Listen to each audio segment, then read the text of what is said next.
Welcome to the Small Business Made Simple podcast, brought to you by socialmediaandmarketing.com.au. Being in business is never easy, but it can be simple, or at least simpler. Join me, your host Jen Donovan, every week where we focus on marketing, social media, and working towards simplifying your business.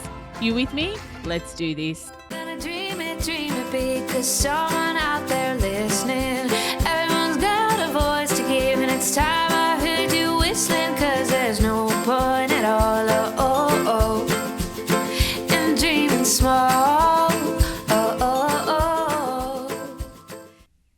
Hey, my fabulous listener. It's me again, doing a short, sharp episode, sharing with you some of the great content on my social media that I really wanted to repurpose into a podcast so that it could be either a gentle reminder if you've seen it on social media, or it could actually be a brand new piece of learning and content that you could delve into. Short, sharp episodes that are all about taking action, because the world doesn't need more people thinking about doing something or aiming to do something. The world actually needs more action takers. So short, sharp episodes, as well as my longish episodes. But of course, today is a short, sharp episode, and it's actually episode 142. So I'm not here for long, only a few minutes. So let's get into it. Today, we are talking about your email signature. Is your email signature a lead generator?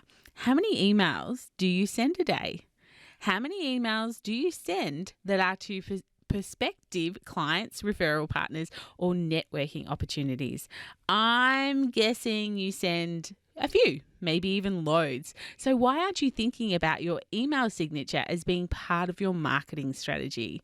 So some tips on how you can make your email signature part of your marketing strategy are, obviously, make it simple to read, easy to connect with. I see so many that have like the social symbols, like the Facebook and Instagram symbol, for instance, and yet they're not clickable, or the link's actually broken. So they're kind of just there for decoration, which makes me think, well, why you got them there at all? Like, if people can't click through and follow you or learn more about you, then why have them? Telling them you are actually on the platforms is really quite useless. You need them to be clickable to the platform and to you, because it's your email and you want them to know, like, and trust you a little bit more. Your email signature gives the reader an insight into who you are and what you do through the links, the photos. Make sure your email signature has a photo and a strong call to action. So perhaps this is a really quick episode, but do you need to go and have a look at your email signature and see if it needs updating, or to check that all the links work?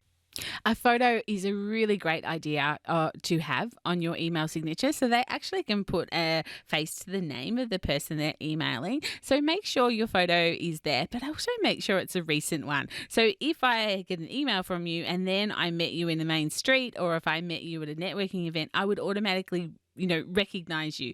Don't use old ones. Don't use, glam ones. Just have a photo of you.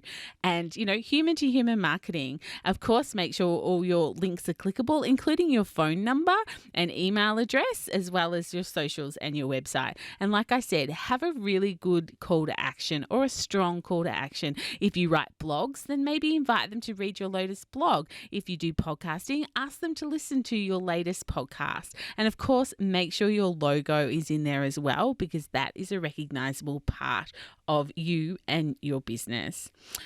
But that's it, guys. Another short, sharp episode. I told you they were going to be short. I will see you next time. I really hope you like these tips on email signatures. Now go and have a look at yours. And just make sure, again, all the links work and that your signature says something about you that you want to say. Because remember, marketing is everything, and everything you do and say says something about you, whether you meant it or not. But remember, my small business peeps, as my opening song says, there is no point in dreaming small. No time like the present.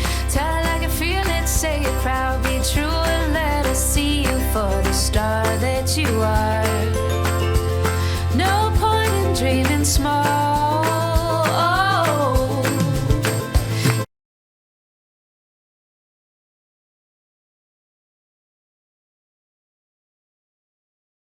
I would like to acknowledge the traditional custodians of the land, the Yorta Yorta people, on which I record this podcast and conduct my business today, and pay my respects to their elders, past and present. I extend this respect to the Aboriginal and Torres Strait Islander people here with us today as well.